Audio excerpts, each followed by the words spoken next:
100 days wait loss ಚಾಲೆಂಜಲ್ಲಿ ಇವತ್ತು ದಿನ 23 ಆಗಿರುತ್ತೆ. ಬೆಳಗ್ಗೆ ಎದ್ದು ನಾನು ಗ್ರೀನ್ ಟೀನೇ ತೊಗೊಳ್ತಾ ಇದ್ದೀನಿ ಇವತ್ತಿನ ಡಿಟಾಕ್ಸ್ ಡ್ರಿಂಕಿಗೆ. ಗ್ರೀನ್ ಟೀ ಮಾಡೋದು ಹೇಗೆ ಅಂತ ಆಲ್ರೆಡಿ ನನ್ನ ಚಾನಲಲ್ಲಿ ಅಪ್ಲೋಡ್ ಮಾಡಿದ್ದೀನಿ. ಮತ್ತು ಈ ಗ್ರೀನ್ ಟೀ ವೆಯ್ಟ್ ಲಾಸ್ಗೆ ತುಂಬ ಹೆಲ್ಪ್ ಮಾಡುತ್ತೆ ಆ್ಯಂಡ್ ಬೇಗ ರಿಸಲ್ಟ್ ಕೊಡುತ್ತೆ. ಮಸ್ಟ್ ಆ್ಯಂಡ್ ಶುಡ್ ಇದನ್ನು ಬೈ ಮಾಡಿ. ಪ್ರಾಡಕ್ಟ್ ಟ್ಯಾಗ್ ಮಾಡಿರ್ತೀನಿ ಆ್ಯಂಡ್ ಡಿಸ್ಕ್ರಿಪ್ಷನಲ್ಲೂ ಕೊಟ್ಟಿರ್ತೀನಿ. ಹಾಗೂ ಯಾರಿಗೂ ಸಿಗಲಿಲ್ಲ ಗ್ರೀನ್ ಟೀ ಲಿಂಕ್ ಅಂದರೆ ನನಗೆ ಕಮೆಂಟಲ್ಲಿ ಲಿಂಕ್ ಅಂತ ಹಾಕಿದರೆ ನಿಮ್ಮ ಕಮೆಂಟ್ಗೆ ನಾನು ಕಳಿಸ್ಕೊಡ್ತೀನಿ. ಒಂದ್ಸಲ ಡಿಸ್ಕ್ರಿಪ್ಷನ್ ಚೆಕ್ ಮಾಡಿ. ವಿಡಿಯೋ ಪ್ಲೇ ಆಗ್ತಾ ಇರುತ್ತಲ್ವ, ಅಲ್ಲೇ ಸೈಡಲ್ಲಿ ಲೆಫ್ಟ್ ಸೈಡಲ್ಲಿ ಪ್ರಾಡಕ್ಟ್ ಟ್ಯಾಗ್ ಆಗಿರುತ್ತೆ. ಒಂದು ಪಿಕ್ಚರ್, ಶಾಪಿಂಗ್ ಪಿಕ್ಚರ್ ಬರ್ತಾ ಇರುತ್ತೆ. ಅದ್ರ ಮೇಲೆ ನೀವು ಕ್ಲಿಕ್ ಮಾಡಿದರೆ ಆ ಪ್ರಾಡಕ್ಟ್ ನಿಮಗೆ ಖಂಡಿತವಾಗ್ಲೂ ಸಿಗುತ್ತೆ. ಇದು ಮತ್ತು ರಾಗಿ ಮಾಲ್ಟನ್ನು ನಾನು ಮೀಶೋಯಿಂದ ತರಿಸಿದ್ದೆ. ಪ್ಯಾಕ್ ಆಫ್ 4 ಬರುತ್ತೆ ಗ್ರೀನ್ ಟೀ. 360 ರುಪೀಸ್ ಒಳಗಡೆ ಸಿಗುತ್ತೆ. ಆಫರ್ ನಡೀತಾ ಇದೆ, ಬೇಗ ಹೋಗಿ ತಗೊಳ್ಳಿ, ತುಂಬ ಚೆನ್ನಾಗಿದೆ. ಆ್ಯಂಡ್ ಬ್ರೇಕ್ಫಾಸ್ಟ್ಗೆ ನಾನಿಲ್ಲಿ ಒಂದು ಬೌಲಷ್ಟು ರಾಗಿ ಮಾಲ್ಟ್ ತೊಗೊಂಡಿದ್ದೀನಿ.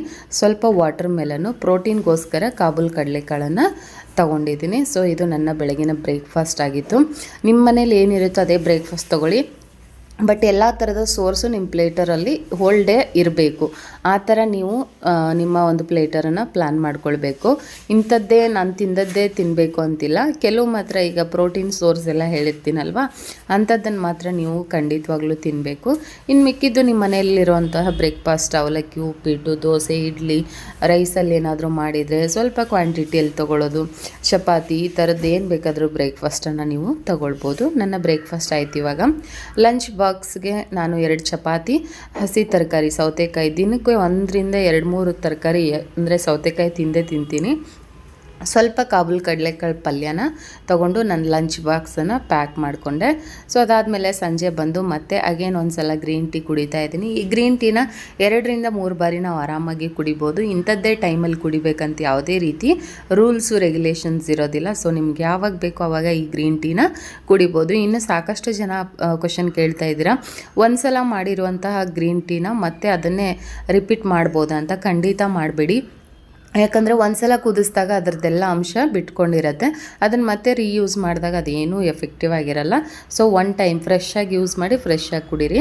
ಅದಾದಮೇಲೆ ಸಂಜೆ ಆ್ಯಸ್ ಇಟ್ ಈಸ್ ನನ್ನ ವರ್ಕೌಟ್ ಟೈಮ್. ಆ್ಯಂಡ್ 30 ಮಿನಿಟ್ಸ್ ನಾನು ಎಕ್ಸಸೈಸ್ ಮಾಡ್ತೀನಿ ಆ್ಯಂಡ್ ಶಟಲ್ ಕೂಡ ಆಡ್ತೀನಿ ಜೊತೆಗೆ. ನನಗೂ ಫೀಲ್ ಆಗುತ್ತೆ ಇನ್ನೂ ವರ್ಕೌಟ್ ಸಾಕಾಗ್ತಾ ಇಲ್ಲ ಅಂಥೇಳಿ, ಇನ್ನೂ ಜಾಸ್ತಿ ಮಾಡಬೇಕು. ಯಾಕಂದರೆ ಫುಡ್ ಪ್ಲೇಟರ್ ಕರೆಕ್ಟಾಗಿ ಹೋದಾಗ ನಮ್ಮ ಒಂದು ವರ್ಕೌಟ್ ಅಥವಾ ಎಕ್ಸಸೈಸು ಕರೆಕ್ಟಾಗಿ ಹೋಗ್ಬಿಟ್ರೆ ನಮಗೆ ಯಾವುದೇ ರೀತಿ ತೊಂದರೆ ಆಗೋದಿಲ್ಲ. ಬೇಗ ವೆಯ್ಟ್ ಲಾಸ್ ಆಗುತ್ತೆ. ಆ್ಯಂಡ್ ಎಷ್ಟು ಎಕ್ಸಸೈಸ್ ಮಾಡ್ತೀವೋ, ಎಷ್ಟು ವಾಕ್ ಮಾಡ್ತೀವೋ ಅಷ್ಟು ನಮಗೆ ಬೇಗ ರಿಸಲ್ಟ್ ಸಿಗುತ್ತೆ. ಹಾಗಾಗಿ ನಾನು ಇನ್ನೂ ಸ್ವಲ್ಪ ಎಕ್ಸ್ಟ್ರಾ ವರ್ಕೌಟ್ ಮಾಡೋಣ ಅಥವಾ ಎಕ್ಸಸೈಸ್ ಮಾಡ್ಕೊಳ್ಳೋಣ ಈ ಥರ ಪ್ಲ್ಯಾನ್ ಮಾಡ್ತಾ ಇದ್ದೀನಿ. ಸ್ಕಿಪ್ಪಿಂಗ್ ತರಿಸ್ಕೊಂಡಿದ್ದೀನಿ. ಟೈಮ್ ಸ್ಕಿಪ್ ಮಾಡ್ತೀನಿ, ಟೈಮ್ ಆಗೋದೇ ಇಲ್ಲ. ಸ್ವಲ್ಪ ಸ್ಪೇಸ್ ಪ್ರಾಬ್ಲಮ್ಮು, ಹಾಗಾಗಿ ಇಲ್ಲ ಕೆಳಗೆ ಹೋಗಬೇಕು, ಇಲ್ಲ ಪಾರ್ಕಿಗೆ ಹೋಗಬೇಕು, ಹಾಗಾಗಿ ಸ್ವಲ್ಪ ಮುಜುಗರದಿಂದ ಸ್ಕಿಪ್ ಮಾಡೋಕ್ಕಾಗ್ತಾಯಿಲ್ಲ. ಬಟ್ ಸ್ಕಿಪ್ಪಿಂಗು ಸ್ಟಾರ್ಟ್ ಮಾಡಬೇಕು.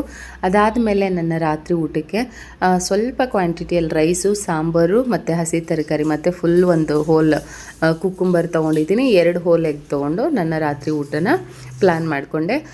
ಬೇಕಂದರೆ ನೀವು ರೈಸ್ ಬದಲಾಗಿ ಚಪಾತಿ ಇಟ್ಕೊಳ್ಬೋದು, ದೋಸೆ ಇಟ್ಕೊಳ್ಬೋದು, ಇಲ್ಲ ಸೂಪು, ಈ ಥರದ್ದೆಲ್ಲ ಲೈಟ್ ಫುಡ್ಡನ್ನು ನೀವು ಆರಾಮಾಗಿ ತೊಗೊಳ್ಬೋದು. ಸೊ ನಾನು ಬೆಳಗ್ಗೆಯಿಂದ ರೈಸ್ ಐಟಮ್ ಏನೂ ತಿನ್ನದೇ ಇರೋ ಕಾರಣ ಫೈಬರ್ ಕಂಟೆಂಟ್ ಬೇಕು, ಹಾಗಾಗಿ ನೈಟ್ ಟೈಮ್ಗೆ ರೈಸ್ ತೊಗೊಂಡಿದ್ದೀನಿ. ಊಟ ಬೇಗ ಮುಗಿಸ್ಕೊಳ್ಬೇಕು. ನಾನು 7:30, 8 o'clock ಹಂಗೆ ಊಟ ಮುಗಿಸ್ಕೊಳ್ತಾ ಇದ್ದೀನಿ. ಆವಾಗಲೇ ನಮಗೆ ಈ ರೈಸು ಈ ಥರದ್ದೆಲ್ಲ ತಿಂದಾಗ ಬೇಗ ಡೈಜೆಷನ್ಗೂ ಕೂಡ ಹೆಲ್ಪ್ ಆಗುತ್ತೆ. ಸೊ ನನ್ನ ರಾತ್ರಿ ಊಟ ಕೂಡ ಮುಗಿಸ್ಕೊಂಡೆ. ಅದಾದಮೇಲೆ ಜೀರಾ ವಾಟರು ಇವತ್ತು ಸ್ವಲ್ಪ ಎಕ್ಸ್ಟ್ರಾ ಆ್ಯಡ್ ಆನ್ ಮಾಡಿದ್ದೀನಿ. ಏನಪ್ಪ ಅಂದರೆ ಓಮ್ ಕಾಳು, ಜೀರಾ 1 ಟೇಬಲ್ ಸ್ಪೂನು, ಓಮ್ ಕಾಳು 1 ಟೇಬಲ್ ಸ್ಪೂನು, 1 ಟೇಬಲ್ ಸ್ಪೂನ್ ಸೋಂಪು, ಈ 3 ಹಾಕಿ ಚೆನ್ನಾಗಿ ಕುದಿಸ್ಕೊಂಡ್ರೆ ನಮಗೆ ಒಂದು ಒಳ್ಳೆ ಡಿಟಾಕ್ಸ್ ಡ್ರಿಂಕ್ ರೆಡಿ ಆಗುತ್ತೆ. ಸೊ ಈ ಡಿಟಾಕ್ಸ್ ಡ್ರಿಂಕನ್ನು ಮಸ್ಟ್ ಆ್ಯಂಡ್ ಶುಡ್ ತೊಗೊಳ್ಳಿ. ಡೈಜೆಷನ್ಗೆ ತುಂಬ ಹೆಲ್ಪ್ ಆಗುತ್ತೆ. ರಾತ್ರಿ ಬೆಡ್ ಟೈಮ್ಗೆ ಹೋಗೋಕ್ಕೂ ಮೊದಲು ಇದನ್ನು ಕುಡೀರಿ. ಒಂದು ವೇಳೆ ಇದೆಲ್ಲ ಮಾಡ್ಕೊಳ್ಳೋಕೆ ಕಷ್ಟ ಅನ್ನೋರು ಅಟ್ಲೀಸ್ಟ್ 1 ಲೋಟ ಬಿಸಿನೀರು ಕುಡೀರಿ. ನೀವೇನು ತಿಂದಿರ್ತೀರೋ ಆ ಫುಡ್ ಎಲ್ಲ ಡೈಜೆಸ್ಟ್ ಆಗುತ್ತೆ ಚೆನ್ನಾಗಿ.